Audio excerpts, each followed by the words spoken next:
Fala galerinha, tudo bem? Sejam todos bem-vindos. Quinta-feira, dia 30 de abril. Só conectar o fone aqui. Oi.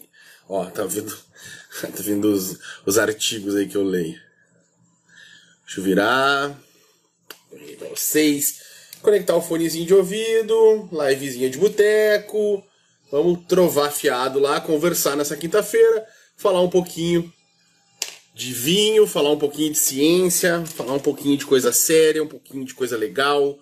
Não que coisa séria não seja legal, mas é que é um pouco tensa. Mas a gente vai falar de coisas legais, bacanas aí. Hoje nós temos um convidado mais do que especial também, o professor Douglas, que é doutorando e vai nos brindar com uma live muito legal, muito legal. Não perde essa live que vai sair agora, nesse exato momento. Aí já o Douglas Soares já está no ar no Instagram de Soares 1981. Então o pessoal tá entrando. Aí ó, hoje eu tô tomando um blend de uvas viníferas, tá? Blendzinho Vina Maior, um vinho argentino novíssimo, 2019.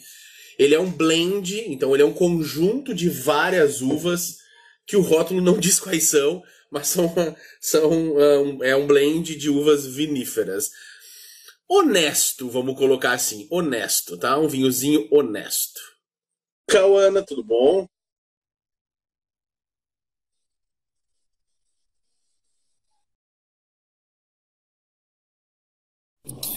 Temos uma mochila e uma bike. Tudo bem, André? Me Tudo escutando jóia, direitinho? cara. Tudo. Te escuto perfeitamente. Deixa eu colocar o outro fone aqui. Sim. O problema, seja bem-vindo, Douglas. O problema de eu usar dois fones é que eu não escuto direito a minha voz. E eu sou Pois. tão egocêntrico que eu preciso escutar a minha própria voz. Ótimo, ótimo. Egocentrismo é uma característica humana um tanto um quanto curiosa, né, Douglas? Sim. O que você Pô. acha disso? Você acha que o egocentrismo... Eu já cheguei pedalando, Douglas. Sabe, o que você acha do egocentrismo? Que Cara, sacanagem, cara. faz parte da essência humana, não adianta, né, Faz André? parte da essência humana. É a Nós, vida. como cientistas que somos, obviamente somos apaixonados por aspectos humanos, né? Tanto as características positivas quanto as negativas, ela simplesmente descreve o ser humano na sua essência mais pura, mais essencial lá, como todas. Seja muito bem-vindo, Douglas, à nossa live de boteco. O que nós Obrigado. temos para beber desse lado aí, Douglas? Bom, hoje eu escolhi uma cerveja, uma IPA da Roleta Russa, muito boa, uma India Que Pale Ale. elegância, que Essa aqui. elegância! Que elegância! Já- Roleta, para quem não conhece, né? Roleta Russa é uma clássica, uma marca clássica. Ali, como o Douglas estava mostrando, ela vem com a tampinha que vem com Uhum. uma vem municiada, né? Uma das casas está municiada. Isso, Olha que legal, gente. É muito bacana essa cerveja. Vem com uma tampa de pressão, que é muito bacana. É isso. uma ótima marca de cerveja. Roleta Russa, quem tiver oportunidade, tem vários tipos. Você está tomando qual tipo? A IPA. Tomando uma IPA hoje. IPA, a English Pale Ale, isso? India Pale Ale. Indian. Ah, é porque Ah. a English é EPA, né? Acho que Bom, é EPA ou APA. eu acho que é a, não Não, não, lembro. tem Eu sei que eu bebo. a Indian Pale Ale. A Indian Pale Ale, que é a clássica, né, da IPA, que vem da sigla IPA, ela tem uma curiosidade bacana na sua composição, que ela é mais carregada no lúpulo, né? Ela tem um lúpulo um pouquinho mais pesado. O lúpulo é aquilo que dá o amargor na cerveja, mas ela não é usada para fazer a cerveja amarga, né, gente? Ela é colocada esse lúpulo porque ela permite uma durabilidade maior. O lúpulo é um conservante natural da cevada, para que a galera pudesse transportar essa cerveja para as Índias, por isso chama IPA, né? Indian Pale Ale, para poder levar para a Índia de navio. Na época demorava muito tempo. Muito tempo. Eu tô tomando um vinhozinho, um Vina Maior argentino, Olha aí. Honesto, novo, honesto. Honesto. Honesto. Tipo, é excelente? Não, não é excelente, mas é honesto. Ele é um vinhozinho Sim, honesto. Ele é um blendzinho, bem bacana, bem legal assim de tomar. No dia a dia, vai tranquilo, vale o quanto se paga, né? Então é aquela coisa assim, você pagou pouco, você bebe, não reclama muito, tá sim. tudo certo, vai embora, tá tudo jóia.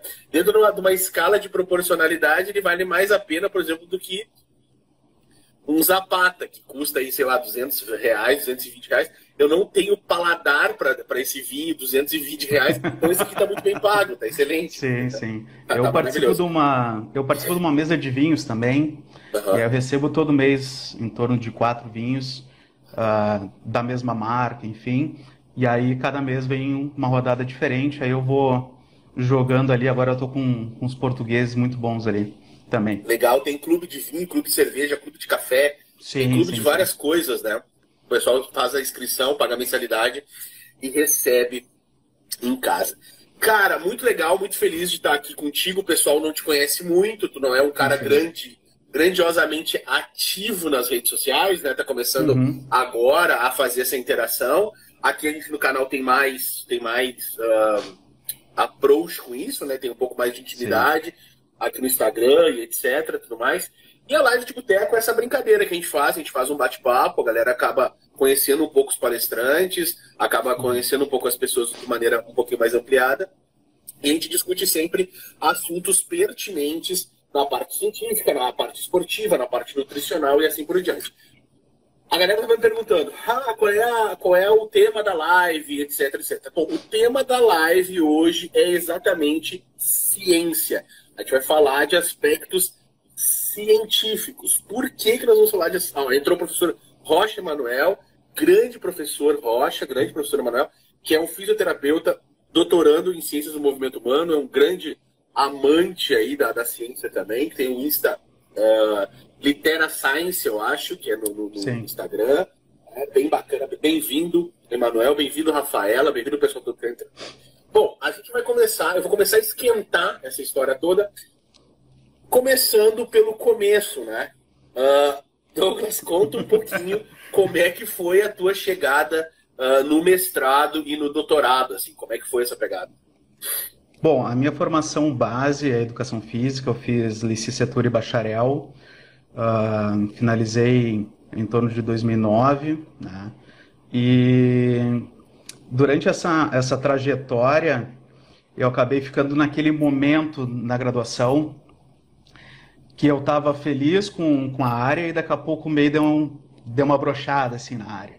Eu disse, cara, será que vale a pena? Será que não vale? E eu disse, cara, vale a pena sim, cara. Se é isso que tu quer, vai atrás. E aí eu lembro que há muitos anos atrás, eu estava para concluir a graduação e eu comecei a trabalhar na Fiergues, viajando o estado. Eu trabalhei como assistente cultural, eu peguei e assumi a primeira vaga de assistente cultural, então eu trabalhava sempre com eventos educativos e culturais. E aí, naquela época, faltava pouco para me formar.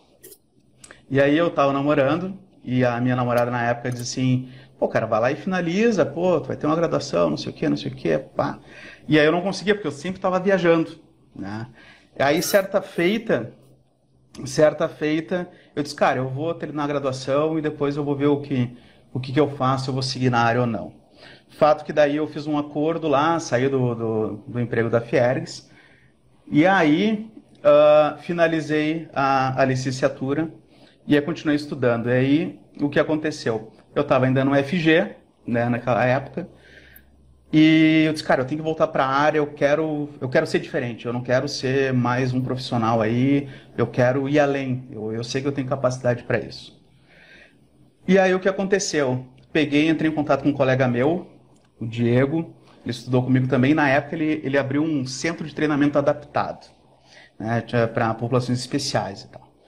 E eu disse, cara, eu quero trabalhar contigo. Cheguei lá, bati na porta, eu quero trabalhar contigo. Ele, cara, não tem condições, eu simplesmente não tenho condições de pagar. Eu digo, não, peraí, cara, tu não vai me pagar, eu vou vender projeto para ti.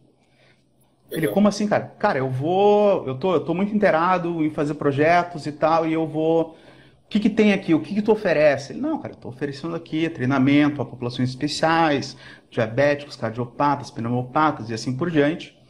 Aí eu disse, tá, o que rende mais aqui? O que chega mais, cara? Pô, talvez cardiopata e tal. Eu digo, cara, vamos fazer o seguinte, eu vou vender projetos, eu vou fazer um projeto e vou vender para cardiologista. Eu vou bater de porta em porta, vou falar do teu serviço e a gente vai fazer esse negócio bombar.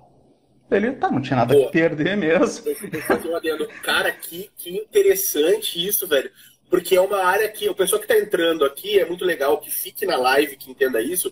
Que o Douglas agora tá falando um pouquinho da história dele, e a história dele transita por vários aspectos. E um dos aspectos foi a parte de prestação de serviço para populações especiais. Isso lá atrás, né? Isso a gente tá falando de quê? 2010? Não, foi antes.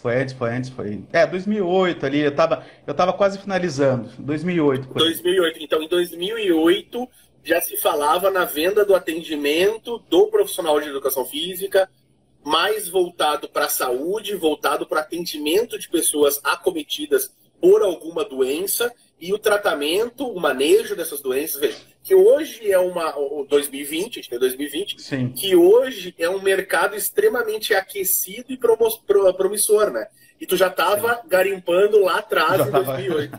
Show de bola, continua. E aí é o seguinte, André, aí eu, vou estudar esse negócio, porque na época, cara, não entendia nada, tive que estudar tudo, correr atrás. Aí eu comecei a ler sobre cardiopatias, né? Aí fui lendo, montei um projeto. Certamente esse projeto eu não compraria, talvez. Hoje eu acho que eu mudaria um monte de coisa. Mas, final das contas, André, eu comecei a bater de porta em porta, ligava para os cardiologistas. Isso era em Cachoeirinha, uma cidade próxima aqui. Então, eu peguei e liguei para todos os cardiologistas, ou a grande maioria dos cardiologistas de Cachoeirinha e Gravataí. Marcava horário e tal, e ia lá e apresentava. Cara, eu só posso te atender, cara, no máximo 5 minutos. Não, é o suficiente. Aí eu ia lá e apresentava o projeto, papeando com ele. Eu, cara, não, vou tentar encaminhar e tal. Fato que demorou, como qualquer tipo de serviço que tu vai iniciando, ele demora. Pra você colher. E aí daqui a pouco começaram a enviar alguns pacientes para nós, e aí eu ganhava comissão em cima disso, a gente negociava uma comissão e tal. Irado. E aí, final das contas, nessa parte da história, André, eu consegui fechar uma parceria com o INCOR de Gravataí, lá do Dom João Becker. E aí, cara, foi muito engraçado, porque eu disse, cara, Diego, tu que entende mais do que eu, agora tu vai junto comigo. A gente vai vender esse negócio lá, a gente vai fechar essa parceria. Final das contas, a gente foi lá, conheceu o serviço deles e fechamos essa parceria, né? Só que daí deu alguns entreveros de negociar, tá lá com a sócia do Diego na época. E aí, ele disse, cara, eu vou sair dessa sociedade, não sei o quê. Digo, não, cara, tu é a alma desse negócio, vamos lá. E ele disse, cara, tô saindo, tu fica aí. Eu digo, não, se tu sair, eu tô saindo também. Aí ele disse, como assim, cara? Não, tô saindo, tu é a alma desse negócio, não vou ficar aqui, cara. Eu é o vou cara sair que toca também. o exercício. Exatamente. E aí ele saiu e eu saí, fiquei órfão, né? Só que nisso eu já estava apaixonado pela cardiologia do exercício. Comecei a me inteirar muito. E aí eu disse, cara, eu vou estagiar em algum lugar, cara. E aí fui lá na internet, óbvio, busquei. E aí daqui a pouco descobri o Centro Integrado de Medicina do Exercício, aqui no Hospital Mãe de Deus. E aí, como eu sou carudo também, liguei e disse assim, falei com a secretária e disse, gostaria de marcar uma entrevista com o sócio aí, com o dono... Com quem manda. Com quem manda. Aí, na época, são 4 sócios ainda, né? Dentre eles o Dr. Félix e a Esther, era quem cuidava dos recursos humanos. E aí, nesse meio tempo, ela, não, beleza, vou fechar aqui. E aí, sentei na frente da Esther lá, e eu disse, eu quero aprender a trabalhar com cardiopata.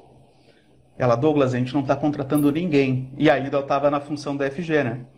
Ainda dava tempo ainda. Aí eu disse, não, vou estagiar aqui então. Tu vai estagiar 6 meses aqui de graça, bem assim.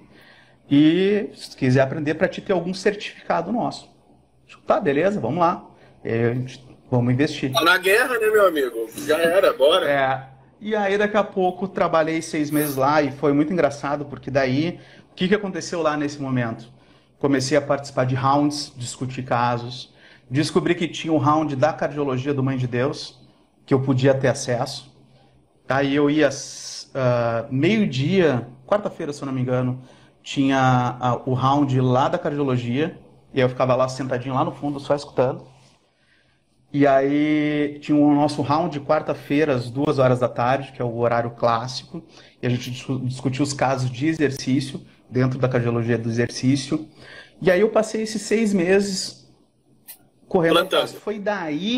Foi daí que eu comecei a entrar em contato com evidência científica.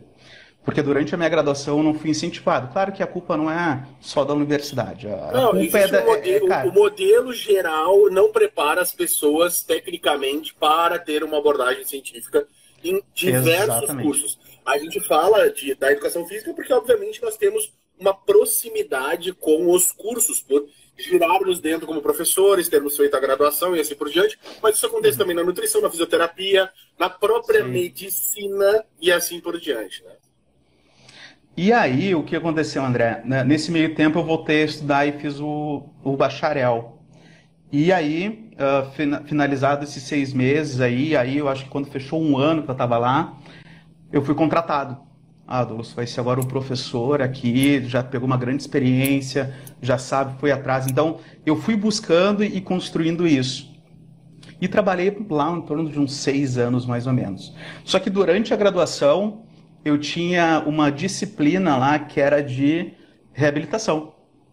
E aí eu lembro que a professora Carla Lopes, né, parente, É, minha, e minha, minha parente aí tem. isso. Pelo menos E o aí, sobrenome é igual. isso.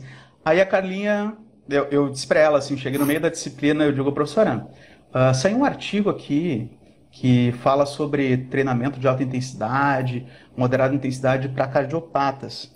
Tá? E aí eu queria, sei lá, dividir essa experiência com os colegas. E ela disse, tá, tu quer dar uma aula? Então eu digo, não, quero dar uma aula. Botou na mesa, quero ir pra dentro. Aí ela disse, não, Douglas, beleza, então faz o seguinte, ó, tal dia eu ia dar a aula, né, e aí tu organiza e apresento, esse artigo era um artigo de revisão, aí preparei toda a apresentação e eu já tinha apresentado num round aqui no Instituto, não, no CIMI. E aí o que aconteceu? Eu dei a aula e a galera curtiu pra caramba, a professora curtiu bastante e tal. E aí, um tempo depois que eu já tinha finalizado a graduação, acho que era no Facebook ainda, a Carla me manda uma mensagem: Douglas, tu não quer fazer um apoio técnico para mim aqui no meu doutorado? Eu digo, pá, bora lá então. Aí foi quando eu cheguei no Clínicas. Eu fui apoio técnico da Carla durante o doutorado dela. E nesse meio tempo eu fui conhecendo toda a parte da pesquisa ali do Hospital de Clínicas também. Então eu fiquei no Hospital de Clínicas Que ano e era isso? Que ano foi isso?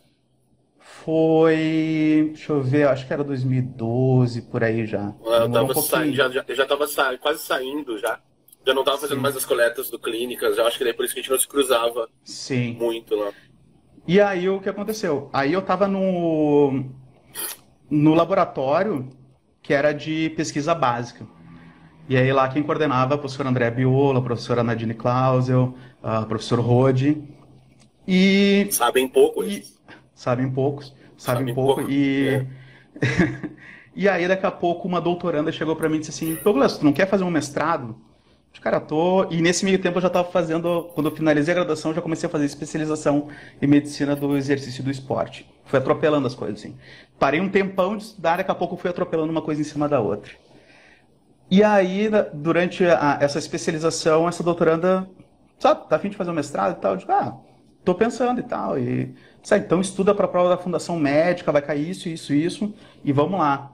Aí nisso, a professora Andréa Biolo, que é a professora da Carla também lá, só Douglas, eu não tenho nenhuma vaga. Mas como eu sei como tu trabalha, eu vou abrir uma vaga para ti. Só que tu tem que passar na prova da fundação. Óbvio. Se tu não passar, tu não entra. Não tem como. Estudei epidemiologia, estudei estatística, estudei ética e assim foi. A prova da área médica ela tem muito essa característica, né? De ser uma Uhum, prova mais abrangente em uhum, questões científicas mesmo e menos específicas naquilo que você vai estudar no mestrado, no doutorado. exatamente. E aí daqui a pouco consegui passar, atingi a nota, apresentei meu projeto, etc. e entrei. E aí que eu comecei a trabalhar um pouco com a ciência básica. O meu projeto de mestrado, eu avaliei diferentes volumes de treinamento, e hipertrofia cardíaca e o sistema renina-angiotensina. Então eu avaliava, aprendi várias técnicas, como Western blotting. Pra galera que tá nos escutando só um pouquinho, Douglas, a gente tem público de vários níveis. Então, pessoal, assim, a gente tá discutindo aqui como é que foi o início da carreira do Douglas, como é que ele começou. Não, o Douglas tá preparadíssimo, ele tá com cerveja, ele tem petiscos. Eu não tenho petiscos, meu amigo. Eu não tenho petiscos. Eu vou falar com a produção. Uma aguinha para equilibrar também? Meu Deus, cara, isso é só o tempo tá falido, eu não tenho petisco, eu tenho água, eu tenho só vinho, não, tá errado isso aí. Eu vou falar com a produção, não tá certo. Tá certo aí. A produção investiu desse lado. Exato, no convidado, tá certo, tem que agradar o convidado, Então, assim, o Douglas tá falando de coisas, como ele fez o mestrado na parte médica, o mestrado e doutorado, mas depois eu vou falar do doutorado, que ele tá fazendo. E ele começou a trabalhar com coisas muito mais voltadas para a parte clínica, obviamente. Então, quando se fala de volume de treinamento, geralmente a gente está associando, ou associa, a grande massa, associa na questão beijo Daniel Garlipe, Daniel Carlos grande coordenador da Ubra Canoas. Esse sabe demais, meu amigo. Abraço, Garlipe. Esse aí é ligeiro. Esse aí é professor. Esse aí o cara tem que fazer pós-graduação com esse cara aí, tá louco? A gente fez um curso junto, não lembro qual ano agora, o Garlipe pode tentar lembrar aí, mas a gente fez um de fisiologia ali Enfim, tava o Maurício Krause ali. No CBS, tem ali, o tradicional que dá. Isso. O tradicional que dá, ali, muito legal. Fizemos juntos. Todo ano tem o atualização, é um update. Revisando fisiologia. Um update de fisiologia. Muito legal.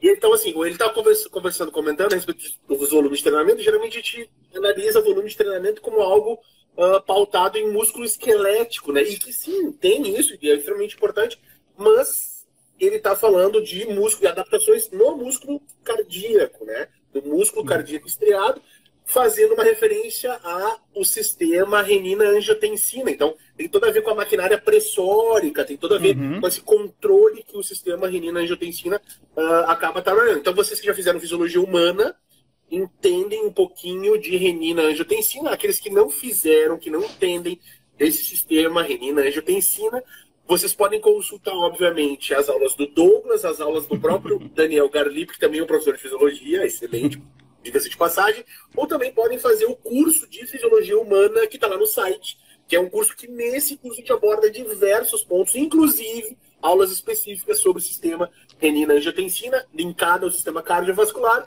e também linkadas aos processos renais, porque toda essa bagaça entra nesse fluxo aí também de renina-angiotensina e processos renais. Isso. Tocando lá a ficha, vai lá, depois do merchan, tem um merchanzinho, né? Tem um compre os cursos para fazer valer a pena o negócio, claro, pô. Então tem merchan velado. Sim. E aí, então, durante o mestrado, eu comecei a trabalhar na área básica e comecei a aprender técnicas de biologia molecular. Né? Então, aprendi a fazer HPLC, aprendi a fazer Western blotting, PCR e assim por diante.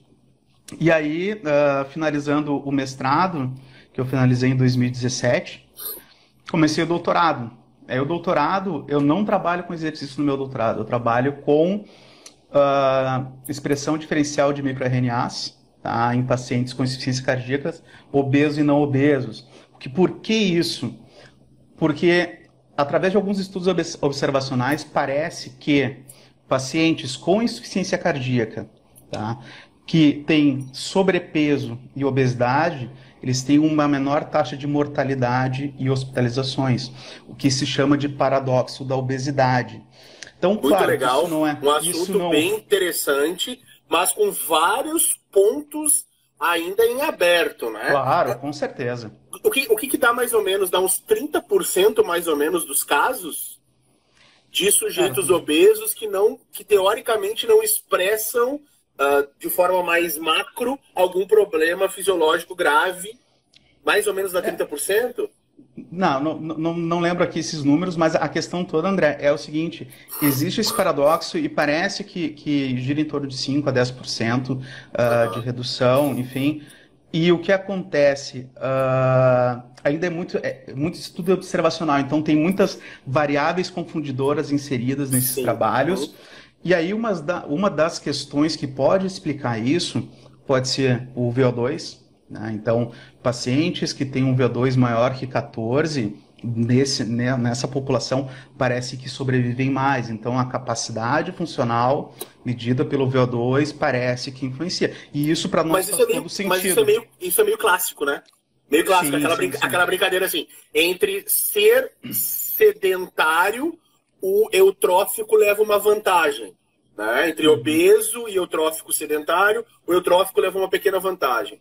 Entre Sim. ser obeso treinado e eutrófico sedentário, o obeso leva uma vantagem. Então você Sim, tem sim, umas sim. brincadeiras que você faz Uhum. com essa situação. Então, para o pessoal que está em casa assistindo a gente, o que o Douglas está falando é o seguinte: existe um marcador de capacidade funcional, né, que é o consumo de oxigênio. Esse consumo de oxigênio ele pode ser expresso em consumo máximo de oxigênio, é o máximo que um organismo pode alcançar do consumo de oxigênio, e a gente tem duas formas de medir esse consumo máximo de oxigênio. A gente tem a forma... Medir a gente tem uma só. A gente tem duas formas de expressar esse VO2 máximo. A gente pode expressar ele da forma absoluta e da forma relativa. A forma absoluta é o quanto que eu e o Douglas temos de capacidade cardiorrespiratória. Vamos chutar 3 litros lá por minuto, tá? Vamos dizer que seja 3 Tá. litros. Eu espero muito que seja 3 litros. Eu gostaria de uns 5, mas enfim. Mas assim, vamos botar lá. 3 litros. Vamos botar os 3 litrinhos lá para mim e para o Douglas. Então, teoricamente, nós temos um VO2 absoluto igual. Perfeito, ele é igual.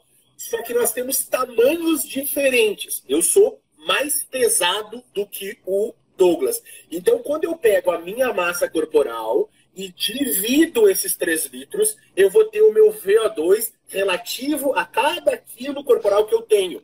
E nessa relativização, o Douglas, que é menos pesado, passa a ter uma vantagem em termos funcionais. Ele está falando lá, obesos que têm 14 ml quilograma minuto de consumo de oxigênio ou mais, parecem ter uma vantagem protetiva, parecem, a gente não está afirmando, Sei, sei, parecem, é uma sei. possibilidade Uhum. protetiva. Então, isso nos mostra que é possível, então, que o exercício físico, ele é bom, independente dele te emagrecer ou não. Concordamos com isso? Isso aí, isso aí. Beleza, então tá. Só para o Entre, pessoal ir pegando. claro, claro. Entre outras variáveis também, a massa magra. Então, os pacientes obesos, eles têm uma maior massa magra. Então, acaba que existem Equilibra. vias metabólicas que são protetoras ali nesse sentido, conservação de massa magra. Outro ponto importante também é a vantagem de maior aporte energético, né? Maior gordura e tal. De Sim. repente, tu tem mais graxa para queimar nesse caso aí. Aham, Tu tem aham. mais. Então, isso tudo vem relacionado a maior sobrevida, menor hospitalização. Eu tenho uma pergunta. Já que a gente entrou nesse assunto, que assim, a Sim. gente não tem nada combinado, a gente vai conversando, vai Não. surgindo, a gente vai rodando algumas coisas assim que vão surgindo na nossa conversa. Se eu vou te colocar a minha percepção das coisas e, por favor, eu Uhum. gostaria do teu contraponto, se ele existir.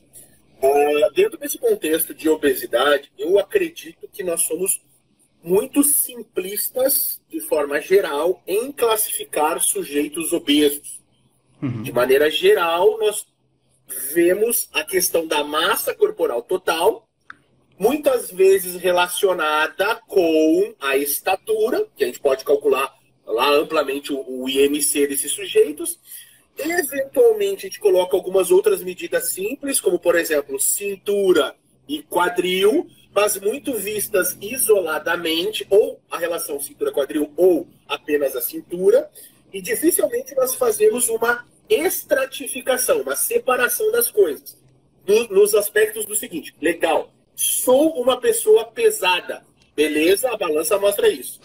Uhum. Dentro dessa massa que o sujeito tem de ser um sujeito pesado, o que é gordura? Esse é o primeiro ponto. E o que Uhum. não é gordura? O que seria uma massa, né, livre de gordura? Não vou entrar em méritos de massa magra, massa livre de gordura, não são pormenores, mas agora são. Mas assim, dessa discussão. Sim. Mas assim, separamos em 2 componentes que a gente chama lá. Bom, esse cara tem X tecido adiposo gordura e ele tem Y o resto. Então eu separei gordura de um lado, o resto ele tem do outro lado. Não se faz essa separação. Dentro desse resto que está sobrando aqui, também não se separa muitas vezes o que é tecido mais metabolicamente ativo, que seria a massa muscular desse cara. Bom, temos esse primeiro critério que, no meu ver, seria interessante a gente estratificar essas coisas. O segundo ponto dentro desse contexto, essa gordura que eu coloquei aqui do lado, eu estou juntando toda ela. Estou colocando a gordura subcutânea e estou botando a gordura visceral no mesmo saco. E nós, fisiologicamente, sabemos que o comportamento dessas duas gorduras passa a ser, em até alguns pontos, antagônico, onde a gordura subcutânea tem critérios muitas vezes protetivos, segundo alguns artigos, e a visceral não tão protetivos assim, pelo contrário, mais danosos, mais precários para o sistema orgânico de forma geral. Aí nós vamos desdobrar mais um pouco essa gordura. Legal, separamos ela em periférica e central. Agora, periférica central não, em central, visceral e subcutânea. Agora eu pego essa subcutânea e eu posso dividir ela ainda em gordura subcutânea periférica e gordura subcutânea central, de tronco. Então, porque assim, cara, eu trabalhei no mestrado e doutorado com sujeitos eutróficos e sujeitos obesos. O mestrado longitudinal com treinamento, enfim, burro pra caralho no mestrado, em vez de fazer normal. Um transversal, eu fui lá ficar no treinamento. Mula! Eu saí correndo, fiz um monte de coisa, analisei. Foi bom, ótimo, excelente. A gente aprendeu muita coisa sobre isso, etc. Os artigos foram bem publicados, foi bem edificante, bem bacana. E no doutorado também. Só que no doutorado eu já estava um pouco mais safo. Então eu comecei a analisar algumas outras coisas. E no meu doutorado, os dados de doutorado, que essa bagaça tá esperando para ser publicada, tá batendo nas revistas, nós chegamos a uma análise que eu gosto demais, que é a análise do Claude Bouchat. Eu sou fã do Claude Bouchat, eu gosto muito da maneira que ele enxerga os dados, porque ele faz uma estratificação entre responders e não responders, que teoricamente é uma das linhas do paradoxo da obesidade. Ó, daqui a pouco tem certos sujeitos que, mesmo obesos, eles não são respondentes para a doença, né? E eles têm essa proteção de forma geral. E nós vimos no doutorado isso, que alguns sujeitos obesos, quando colocados lá na média, eles ficam ruins. É ruim ser obeso, não tem dúvida com relação a isso. Mas, quando a gente analisa caso a caso, alguns obesos, não a maioria, em torno de 30%, por isso que eu te falei, desse número no início da nossa live, em torno de 30% eles têm uma proteção lipêmica. Ou seja, a lipemia pós-prandial sai mais rápido desses caras do que na grande maioria desses sujeitos obesos. Então ele entra nessa ideia toda. E aí, claro que na época, isso era 2012, que eu estava fazendo as coletas do doutorado, eu fiz ele em 2014, nós não tínhamos eu não tinha essa capacidade de observar essas segmentações. Na época, talvez, se eu tivesse essa ideia, eu teria separado. Bom, vamos analisar a gordura periférica, vamos analisar a central, vamos estratificar, vamos fazer umas outras técnicas para analisar isso. Você tem visto estudos que se preocupam com essa estratificação ou não tem visto? Bom, vamos lá então. Porra, eu fiz todo um rodeio, uma preparação para fazer a pergunta, cara. Não, mas é importante isso aí, a gente contextualizar, e eu já vou te responder de uma forma bem simples, eu pelo menos espero que sim. Os estudos, de uma forma geral, a gente sabe que os estudos de coorte, os estudos epidemiológicos, eles utilizam muito como parâmetro o IMC. Então, o paradoxo da obesidade, ele aparece muito quando é tratado com IMC. Por isso que eu digo que, e a gente não pode afirmar que existe o paradoxo da obesidade. Tá? Então, mas a massa, daí, no caso, seria a massa magra escondida nessa análise do IMC. Exatamente. Então, é uma variável, a base da variável, do dado, ele já confunde. Tá? Então, alguns autores, eles têm se preocupado em tentar separar realmente essas partes. Tá? Então, Não é a melhor forma, mas eles utilizam, por exemplo, a bioimpedância, tá? Enfim, Então, assim, ou relação Ah, não, claro, cintura-quadril. a bioimpedância. Tipo, Ah, maravilhosa! incrível. Incrível! Então, assim, o que acontece é que nem tu falou, nós temos o eutrófico, aliás, o paciente Obeso. muito magro, não, paciente muito Ah, magro, muito magro. que tem uma massa magra muito pequena, esse sim tem um alto risco de mortalidade. O Aham. obeso mórbido, que daí ele tá com uma alta massa de gordura, Ele tem uma e massa magra boa, mas a gordura tá outlier. não, o outlier dele, eu vou te dizer o seguinte, é o cara que tá cheio de gordura, mas a massa magra dele também é pequena. Também Então, é ou pequeno. seja, a gente já começa a ver os extremos e eu já começo a ir dentro da hipótese de que a massa magra, eu acho que é a parte fundamental dessa composição, né? Então, de Sim, explicar. concordo. Então, não. Então, o que acontece? Aquelas pessoas que têm uma maior massa magra e uma menor gordura central, visceral e subcutânea também, Uhum. essas sim parecem se proteger mais. Tá? Então, de uma forma geral, faz todo sentido essa segmentação, só que a maioria dos estudos ainda trata com IMC. Por isso, Isso. essa exploração de estudos e também análise de microRNAs para ver diferenciação de expressão, porque talvez a gente pode utilizar esses microRNAs lá na frente. O meu estudo talvez não vai servir para agora, vai servir para daqui a 10, 20, 30 anos, sei lá quanto. Mas daqui a pouco vai se utilizar conjuntos de microRNAs para fazer alguns tratamentos que podem proteger o coração de alguma forma ou todo o sistema como um todo. Então, Sim, o sistema. basicamente é isso. Isso. Então, assim, respondendo a tua pergunta, a maioria dos estudos trata com o IMC, esse é um grande viés, e a minoria dos estudos de uns tempos para cá tem se preocupado em dividir. Então, isso aí vai certamente melhorar E as por que que tu estimativas. acha que essa divisão ela não acontece? Prática, é mais fácil tu fazer a medida por IMC. Então, tu chega lá com o paciente, faz o IMC, tá tudo certo, do que fazer uma dobras cutâneas, por exemplo. É muito trabalho dentro de um serviço hospitalar, de rotina, fazer isso. Até uma coisa que eu estava conversando esses dias com um grupo, que tu falou de VO2, peso, relativizar, etc. Aí eu vou te fazer uma pergunta agora, André. Tu não acha interessante Letra B, letra B, faz letra B, letra B. isso? Tu não acha interessante fazer antes de um teste cardiopulmonar, uma avaliação de dobras cutâneas para fazer segmentação e de repente ponderar pela massa magra para ter uma melhor estimativa ou não?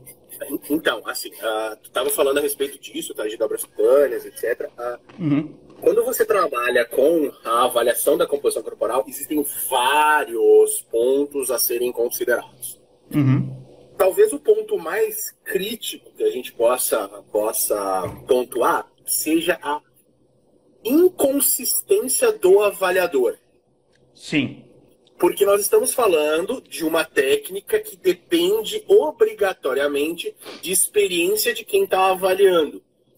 E experiência prática, ela só vem com a prática. Não tem outra maneira de você fazer. Não tem como você fazer um EAD certamente. de prática de. Não, você tem que praticar. Você tem que ir lá você pegar e fazer a dobra, fazer a dobra, fazer a dobra, fazer a dobra, fazer a dobra e testar muitas vezes. Esse é o primeiro ponto. Então a gente tem Uhum, uma falta de prática e experiência dos avaliadores. Segundo, a gente tem uma falta de padronização das medidas. O que acontece? O André tem uma formação voltada lá para Isaac, então da Sociedade Internacional de Antropometria. Ufa, O Douglas tem uma versão lá da OMS, que, uhum, diga-se de passagem, não tem certo, não tem errado. O que tem é o protocolo da OMS é um, o protocolo da Isaac é outro, simples. E aí, quando a gente começa a fazer as análises, se eu coletar de uma maneira e o Douglas coletar de outra, os dados não se conversam. Não se conversam. Então, isso é um ponto bem interessante da gente falar. Outra coisa é o desconhecimento dos equipamentos. Quando a gente vai fazer uma análise em obeso, a gente tem um fator formação de dobra ruim. uhum, A dobra não forma em vários lugares de maneira correta, de maneira adequada. Além de ser uma dobra muito grande. O que é uma dobra muito grande? Dobras que formem mais do que 40 milímetros. Então, dobras com mais de 40 milímetros são dobras grandes. Por que são dobras grandes? Não dá para medir, então, André? Dá para medir. Mas acima de 40 milímetros, não existe garantia da constância de pressão do equipamento. Então, existe muita coisa para a gente pontuar a respeito disso, tá? O que eu te fiz essa pergunta do porquê, cara, fazer isso, era exatamente para entender o que as pessoas desse lado enxergam. Desse lado que eu digo assim, no atendimento clínico. Sim. Ah, nós não temos tempo para fazer dobra. Ótimo, ninguém está pedindo para fazer dobra. Mas sim, quem sabe fazer, por exemplo, uma padronização de medida de cintura. Eu vou lá e vou pegar perímetro de cintura. Por que eu pergunto isso e digo isso? Se você viu a massa do cara total, se você viu a estatura do cara, você já pode fazer o IMC. Bem bacana. Se você já tem a estatura do cara e você tem a cintura, você pode fazer uma coisa chamada de relação cintura-estatura. A relação cintura-estatura, ela é mais eficiente para verificação da gordura central. Porque ela vê o quão alto tu é e o quão transversal é o teu eixo. Sim. E isso existe uma relação. A relação segura disso é você não pode ter igual ou maior centímetros do que tua estatura total. Ou seja, se você tem 1,80 m, a tua cintura não pode ser maior do que 90. Então você tem um ponto de corte dentro desse contexto. Sim, que ser maior do que 90 pode acontecer em alguns casos, mas daí o cara vai ser atleta, daí ele não está ali para ser medido como obeso. Sim. Mas essa relação é muito importante e ela é muito simples, porque você vai ter um ponto de corte que é o 0,50. Então você pega a estatura, pega a cintura do cara, 0,50 ou mais, risco, 0,50 ou menos, menos risco. E que seria muito mais interessante do que o próprio IMC. Cara, sim. É uma coisa ridícula de fazer. Sim. E esse é um dos pontos. Ah, vamos fazer o seguinte, vamos sofisticar, a gente tem um pouquinho mais. Legal, vamos pegar 3 dobras cutâneas. Pega tríceps, pega coxa e pega panturrilha. Geralmente, esses lugares, nos sujeitos obesos, nós não vamos extrapolar, a não ser obesos mórbidos, nós não vamos extrapolar 40 milímetros. Então, ó, dá para medir. E nesses mesmos lugares que a gente pegar as dobras, a gente vê perímetro. Então a gente tem lá a estatura, a gente tem a massa, a gente tem a cintura, a gente tem daí dobra de tríceps, coxa, panturrilha e os respectivos perímetros. Bacana, agora eu consigo verificar o IMC, eu consigo verificar a relação cintura-estatura e eu consigo verificar a massa muscular desse cara, utilizando a equação de Lee de 2000, e consigo verificar a área muscular e adiposa desses 3 segmentos. Caralho, velho, eu tenho muita coisa na minha mão. Muita informação, não. Muita. Com meia dúzia de coisas, tu entendeu? Sim. E aí seria interessante, porque daí, agora eu vou responder a tua pergunta. Sim, exatamente. Então, assim, legal, eu tenho esses dados. Eu sei o quanto que o cara tem de adiposidade, tá? Central, teórica, por motivo da cintura desse cara em relação à estatura. Eu tenho 3 dobras cutâneas, que só o somatório dela já me dá um perfil de soma de subcutâneo, já é interessante para eu fazer. Eu tenho a massa muscular desse cara, agora eu consigo fazer uma relação com o VO2 interessante. Em vez de eu relativizar pela massa total desse cara, eu relativizo ele pela massa muscular dele. E aí eu começo a fazer umas relações. Bom, legal, massa muscular total, equação de Lee. Tá, mas e se eu relacionar com massa muscular de membros inferiores? Sabemos que obeso não anda de cabeça para baixo. Então é mais importante, mais provável que ele desenvolva massa muscular em membros inferiores. Já viu panturrilha de gordo? Te mostra a minha. Caralho, é uma prova desse tamanho, assim, é uma bolota. Entendeu? Por quê? Porque você está levantando muito peso, né? Então, a massa muscular teórica dos sujeitos obesos para membros inferiores tende a ser maior do que a massa superior, de membros superiores. E aí agora a gente tá brincando. Eu pego lá, porra, a área da massa muscular de coxa, área muscular de panturrilha, relaciono com o VO2. Massa muscular do cara, relaciono com o VO2. E aí começo a pegar marcador inflamatório. Será que tem relação com marcador inflamatório? Será que tem marcador citocina? Será que tem não sei o que? Será que tem problema cardíaco? Aí começa a ficar legal. Mas os caras não querem fazer isso. Eu não sei se não querem, eu acho que até querem, mas não conhecem as técnicas para. Isso aí que a gente acabou de conversar agora, cara, dá mestrado nem se fala, dá fácil. Sim, não, tranquilo. Dá fácil o mestrado. Mas Sim. eu já avançaria para mais. Eu botaria, quem sabe, até um doutorado dentro desses aspectos, fazendo essas relações. Porque todas essas medidas são medidas teoricamente simples, se o cara tem prática, teoricamente rápidas, que pode ser feita essas medidas podem ser feitas, por exemplo, por um pré-atendimento clínico. Se você treina um enfermeiro, por exemplo, ele pode realizar essas medidas com maestria, sem problema nenhum. E aí os dados são mandados para o médico ou o profissional de saúde que está ali na frente e ele faz a interpretação, entendeu? Então, isso daria para fazer. Assim como a avaliação pré-clínica, quem faz lá é o enfermeiro, faz pressão, faz repouso, faz não sei o quê, cara, ele botaria isso para fazer um trabalho no clínico lá. Não, com certeza. Enfim, facilita horrores. E realmente, eu acho que é uma questão de organização também. Eu Né? acho, claro, sim. Assim, e no meio do caminho, André, já que eu estou contando a minha história, ainda a gente vai abrindo os leques também. Tá boa a live, começou a ficar interessante. No meio do doutorado, eu comecei a ter contato com a parte de metapesquisa. O que seria a metapesquisa? Pesquisa sobre as pesquisas. Tá? Então, a gente avalia qualidade de pesquisa, se a pergunta de pesquisa ela é interessante, factível, etc. Como é que é feito todo esse processo de construção de um projeto de pesquisa, quando a gente vai relatar o nosso artigo, como é que a gente deve relatar, e o pós-pesquisa. Então, nesse meio tempo, eu acabei tendo contato, tá, com o Breiter, com o Lucas Elal e com o CIS, com o Daniel Ampierre. E aí hoje eu participo desses dois grupos e na área do exercício seria o CIS. Então, o objetivo, por exemplo, do CIS é avaliar a qualidade das evidências em exercício. Então, a gente seleciona de forma sistemática, isso está tudo público, depois eu posso mandar um endereço para todo mundo aí, enfim, e todo o nosso protocolo é público.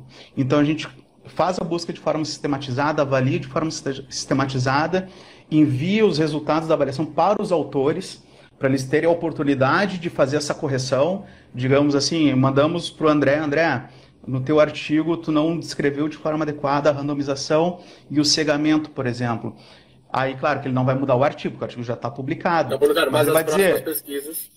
Mas ele vai dizer, não, Douglas, ou no caso do CIS, né, o grupo, não, eu fiz aqui, está relatado assim, o assado, a gente fez tal coisa. Não, tudo bem, agora tu sabe. Porque, na verdade, o que acontece, André, a gente não quer apontar dedo, a gente quer fazer um trabalho de educação. Por quê? E aí entra depois nas coisas que a gente vai falar em relação à reprodutibilidade. Né? A pesquisa, se ela não for reprodutível, ela não serve de nada. Então, a gente não consegue... um dos princípios básicos da ciência é a capacidade de retestar aquilo que foi levantado. Né? É a obrigatoriedade da massa científica fazer essa retestagem. Mas assim, só para a gente poder continuar esse assunto Sim. depois, a gente vai ter a pergunta aqui do Marcelo Anjos Dutra, que eu achei pertinente, achei legal. Boa noite, Marcelo. Esses 30% de obesos nos estudos, eu vou botar no plural, tá? Teria uma avaliação a partir de que idade se tornaram obesos? Ele está perguntando o seguinte, talvez esses estudos que mostram que o sujeito tem ou não tem maior probabilidade de se tornar um obeso doente, se o tempo de obesidade pode influenciar nessa questão do aparecimento das doenças ou não. O que tu acha disso? Cara, quanto maior a exposição e a obesidade crônica, tu vai ter uma maior exposição a todos os males da obesidade, certamente isso vai piorar com o tempo. Quanto maior o tempo de exposição a esse cenário ruim, certamente tu vai te complicar muito mais em questões cardiovasculares, metabólicas, enfim, e assim por diante. Eu tenderia a fazer uma ponderação da seguinte forma. Nós teríamos que verificar o tempo e a gravidade. Né? Então, assim, são duas coisas que podem ter interferência no aparecimento de doenças. Por que eu digo isso? Se a gente for lá para a fisiologia básica, a gente vai ver Rancelier, eu adoro citar Rancelier, acho que é uma das coisas mais emblemáticas da ciência, de forma geral, de aplicação generalizada. A gente vê o seguinte, se eu aplicar um nível de estresse baixo, mas por longo período de tempo, eu gero problema. Sim. Se eu aplicar um nível de estresse alto, agudo, eu também gero problema. Então, tu tem uma relação entre tempo e intensidade muito forte no aparecimento dos problemas. Então, se você tem uma obesidade lenta, o tempo vai ser o maior problemático, né? Sim. E daqui a pouco você pode ter uma obesidade grande, aguda, ficar gordo, 20 quilos em um ano. Né? E isso também pode causar o mesmo problema do que se você tivesse ganho esses 20 quilos em 10 anos, 2 por ano. Entendeu? Então, eu acredito, não estou afirmando nada. Sim. Acredito que possa ser um viés a ser considerado. O tempo e a magnitude da obesidade vão influenciar. Obviamente que o agudo, o aumento rápido de massa adiposa por um longo período de tempo é o pior cenário. Beleza, respondida. Muito boa pergunta, Marcelo. Parabéns. Parabéns mesmo. Professor Marcos Paulo. Boa noite, professores. Tenho 23 anos. Estou concluindo minha pós-graduação em Fisiologia e Reabilitação. Pretendo trabalhar com pacientes cardiopatas. Quais são as suas dicas? Estude, se relacione com médicos. É muito importante isso, porque quem vai ter o primeiro contato mais grave com o paciente vai ser o médico. Então é muito importante que você tenha uma rede de pessoas da medicina que confiam no teu trabalho, que sabem a qualidade do teu trabalho, para que eles possam indicar esses sujeitos para ti e que você não mate nenhum dos sujeitos no meio do caminho. Então, por isso que você precisa estudar. Tem que estar muito afiado nessa condição. Cara, tem que ter contato com as pessoas que estão no meio. Então, assim, colar naqueles que conhecem aquilo que tu quer ir atrás. Então, vou te dar o meu exemplo. Eu ia lá nas reuniões da cardiologia do Hospital Mãe de Deus, ia nas reuniões depois aqui do Hospital de Clínicas, participava dos rounds, não sabia, cara, stent, né? O que é esse negócio? Vou lá estudar o que é stent, tá? Que tipo de stent tem, o que é uma angioplastia, o que é... Enfim, eu ia lá, anotava num papelzinho e depois ia pro computador e tocava a ficha. Vai à luta. Vai à luta, vai vendo essas palavras difíceis que acontecem, que aparecem, e depois vai atrás de estudar. Mas eu acho que é colar, assim, nas pessoas do meio e escutar, cara. Tem que ouvir muito. Às vezes a gente fala demais e escuta de menos, então... eu sou campeão disso, eu falo pra caralho. Eu escuto bastante, eu gosto muito de escutar. Falo pouco, eu acho. Acho que poderia falar mais ainda, mas é colar. Não, mas tudo tem seu tempo, tudo tem seu tempo. Daqui a pouco tu vai virar uma matraca sem parar, então é normal. Não, mas eu concordo contigo, cara. Eu concordo, porque eu acho que às vezes, assim, é cada vez mais entendido, pelo passar dos anos, que a gente não sabe bosta nenhuma. Então, claro que quando a gente compara o tempo, um aluno que está na graduação conosco, já temos doutorado ou que estamos terminando o doutorado, existe uma diferença de tempo de exposição ao conhecimento, e isso te confere um pouquinho mais de experiência em algumas coisas. Mas se nós sentarmos, qualquer pessoa, pode escolher qualquer pessoa, se nós sentarmos com pessoas que realmente estudam especificamente uma determinada área, exemplo, obesidade, o cara que vive a vida para estudar a obesidade. Nós somos especuladores da obesidade. Tem aquele cara que estuda há 20 anos a obesidade visceral ligada ao intestino grosso. Ele é mais específico impossível. Então, assim, ele está lá estudando aquele negócio. Cara, ele vai com certeza nos dar uma aula absurda, a gente vai ter que calar a boca e só escutar. Né? Então, assim, e a gente acaba entendendo que a gente não entende porra nenhuma quando a coisa aperta mesmo. Então, depende o ambiente que a gente tá, a gente vai passar a escutar mais do que falar. Porque se a gente falar, a gente não tem o que falar, não tem o que expressar, porque a coisa tá tem que se expor, né? Tem que se expor. E a coisa tá muito foda ali de você entender que você tá observando, analisando as coisas, e é o que a gente vai continuar falando aqui. Já passou uma hora. Sério mesmo, cara? Mas eu só queria dar uma dica pro Marcos Paulo. Cara, acabei de abrir hoje, conversar com uma colega também, artigo do Fletcher, Circulation 2013, fala muito sobre teste cardiopulmonar, eletro e prescrição de exercício em cardiopatas. Melhor referência, na minha opinião, dos últimos tempos. Show de bola. Então, assim, mas não saiam daí, nós vamos voltar. Essa live, ela bate e volta. Então, assim, eu vou fechar essa live agora. A gente vai dar simplesmente o tempo dessa live fechar, de eu salvar ela e a gente começa uma nova live pra gente continuar esse bate-papo aqui. Eu vou abrir outra cerveja aqui. Tá excelente, show de bola. Então, te vejo daqui 2 minutinhos. Beleza, feito. Falou.